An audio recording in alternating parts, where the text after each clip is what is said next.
อันนี้จะเป็นตลาดนัดบ้านสังเนาะเมืองขัวซีเมืองไปแข่งขมวดพี่น้องมามื้อนี้ก็มาเลาะเบิ่งตลาดนัดบ้านสังเพิ่นมาซื้อไปทางบ้านด่านเนาะ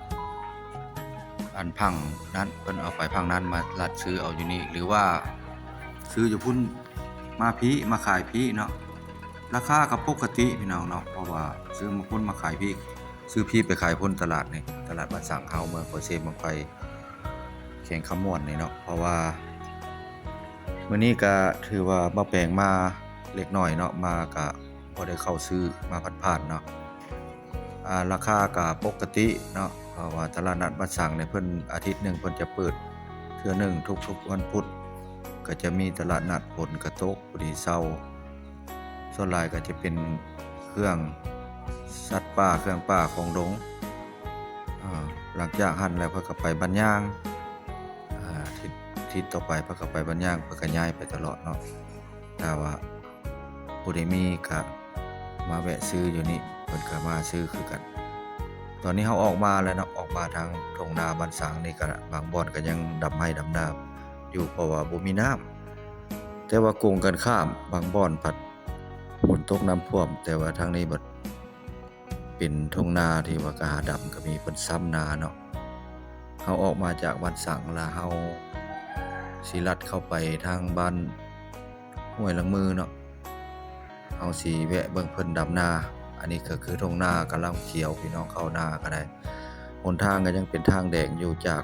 ทางดำเข้ามาจากทางสายทางเลขที่13เข้ามาทางบ้านสังก็ถือว่าเป็นทางแดงเนาะบ้านสังก็เป็นบ้านหนึ่งที่ว่าเป็นบ้านใหญ่เนี่ยมีสังเหนือสังใต้แล้วก็บ้านโคกลัดออกไปทางบ้านทงหรือหนองพางเสียงแลเลยเนาะทางบ้านสังนี่ตอนนี้กำลังออกมาอันนี้ระหว่างเฮือนประชาชนนี่ก็ปลูกอยู่แคมทางหลายหลังอยู่พี่น้องเข้ากำลังเขียวมามื้อนี้ก็ได้เก็บภาพบรรยากาศ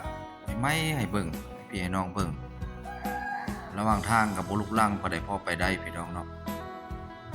ทางหน้านี่เพิ่นกำลังดำหน้าซ้ำตะกร้าเนาะบ่ทันแล้วเข้าสึกกำลังเขียวเนาะบ้านสังก็เป็นบ้านอู้เข้าอู้ป่าเนาะส่วนหลายก็แม่นเฮ็ดนาพนักงานก็ส่วนน้อยเนาะแต่ว่าตลาดเกิดขึ้นนี่ก็มง 2-3 ปีตลาดนัดนี่ในบ้านสังนี่น้ำบ่ท่วมน้ำสำใดก็ได้สำนั้นเนาะเพราะว่ามันบ่ได้อยู่ใกล้กับแม่น้ำใหญ่แม่น้ำสายลับใหญ่ๆพาให้น้ำท่วมกับผู้นี้นี่ก็เป็นบ้านเป็นขยายออกมาเนาะบ้านเก่าเลยที่ไหนเพิ่นเป็นคนเขาเขาจะขายเนาะ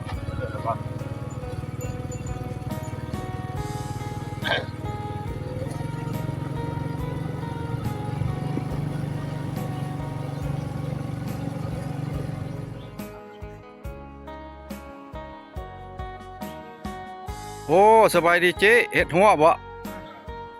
ฮะ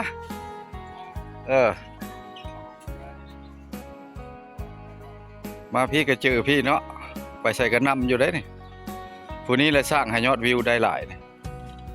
อันนี้ถกกันนาเลย พ่อใหญ่บ้านน่ะซุมื้อนี้เฮ็ดเบิดพี่น้องเขากำลังเขียวเนาะอันนี้ทางออกมากำลังเขียวขึ้นงามเข้าหน้าตีนบ้านเนาะพี่น้องส่วนลายเชียร์แต่ดำที่เนาะอันนี้ถ่ายทงนาให้เบิ่งนี่กำลังเขียวเลยแต่ลายเจ้าได้บ่แม่นเจ้าเดียวเนาะมันเป็นหน้าตีนบ้านตัดหนทางผ้าเขากำลังเขียวเนาะตัวนี้กำลังดำขึ้นแล้วส่วนมากดำไว้กับบ่ได้ใส่ปุ๋ยเลยมันติดไว้หน้าแคมบ้านเนาะนี่อันนี้ก็หนทางออกไปทางนาบึงนะก็ติดกันล่ะพี่น้องอันนี้เพิ่นกำลังลูกกาดำนาอันนี้ฮะตัวนี้อันนี้เป็นนาบึงเด้อพี่น้องเด้อนาบึงเพิ่นกำลังซ้ำตะกร้ามาพบในบ้านเพิ่นเนาะกำลัง ขุดคณะภาพก็จะติงว่าวีบกันสั้นบ่ได้เนาะพี่น้องเนาะขอโทษขออภัยเนาะอันนี้เป็นบ้านระบึงนี่แคมทางเลย ส่วนลายหน้าก็สิเป็นบ้านพวกเพื่อนใช่เลยบางคนก็เห็นบ่ฝั่งลักหัวลักหมายลักแดนเนาะใจกลางของบ้านนะสิว่าบ้านเนี่ยบ้านระบึงกับบ้านสางใจกลางเลย ใช่นอกแล้วเอามา นี่ก็เฮือนกันนี่เข้าในงามเลยพี่น้องอ่ะแต่ว่ามาถ่ายบรรยากาศให้เบิ่งขอโทษขออภัยภาพอยากสั้นเนาะภาพอยากสั้นบ่บุบ่ว่าพี่น้องเนาะแต่ก่อนแล้วมันเป็นบ้านห้างบัดนี้มันบ้านกับหน้าแล้วมันติดกันเลยบางคนก็มีห้องน้ำอยู่แปะทงนาเลยเนาะห้องน้ำห้องถ่ายห้องอันนั้นนะขอโทษขออภัยพี่น้องอันนี้ซ้ำตะกร้าแล้วว่าบ่มีน้ำเนี่ยก็กระแปะเงิดอยู่ได้ว่าพวกอื่นมาน้ำท่วมกำลังดับอยู่ก็มีนี่ดำซ้ำมานี่ดำซ้ำนาเห็นบ่แต่ว่าหน้าซื้อหน้าอ่อนนั่นแหละแต่ว่าทุกอย่างแต่ว่าแต่ละปีหน้าทุ่งแถวนี้เราบ่เคยท่วมมีแต่ไหลผ่านถ้าว่าท่วมแถวนี้แล้วแม่นหมดทางอื่นละหมดเลยเพราะว่ามันสูงเนาะอันนี้ทางเข้านาบึงทางออกอะไรพี่น้องเนาะระหว่างเพิ่นดำแล้วก็ส่วนหลายแถวนี้แล้วแม่นหน้าเขาเจ้าแล้วแม่นกำลังดำซ้ำแล้วแม่นเรื่องเฮ็ดห้วยเท้าแล้วบ่เฮ็ดก็ได้เนาะเพราะว่าสัตว์นี่เพิ่นสิให้ระเบียบให้เลี้ยงให้รักษาเป็นงัวเป็นควายที่ว่าสัตว์เลี้ยงเนาะแต่ว่าเฮาบ่อยากเฮ็ดก็ได้หัวอันนี้เป็นทางออกระเบียบของบ้านเมืองแต่ละบ้านก็บ่คือกันเนาะมาสมเทียบใส่ตัวเมืองตะแคกนี่ยังปล่อยสะสายงัวควายเนาะอันนี้ในหัวนี่บ่อยากเฮ็ดก็ได้เนาะเพราะว่ามันเพิ่นเลี้ยงหมดงัวควายยังเห็นตัวหนึงยังบ่เห็นผ่านหน้าเนาะพี่น้องเนาะบ่เห็นได้งัวควายผ่านหน้าผ่านตาบ่มีถือว่าคักเนาะเมืองกัวเซบังไฟเพิ่นเฮ็ดวางระเบียบออกมาเนี่ยถ้าว่ากินละกุกนึงละเดือน8เดือน9ละกุกละ50,000บ่หรือว่ากุกละ10,000พุ่นแหล้วเขาไล่เนาะการปรับใหม่เนาะก็ต้องได้รักษาและมีสัตว์ก็ได้เฮ็ดแบบนี้ก็เป็นการดีอันหนึงเนาะพี่น้องเนาะอันนี้ก็เป็นทางออกคลิปนี้ก็บ่มีหยังหลวงหลายเนาะก็สิได้ออกเมื่อเนาะออกเมื่ออำลาพระจากทั้งพี่ทั้งน้องถ้าบ่คักบ่แน่ก็ขอโทษขออภัยมันเป็นคลิปสั้นเนาะถ่ายให้เบิ่ง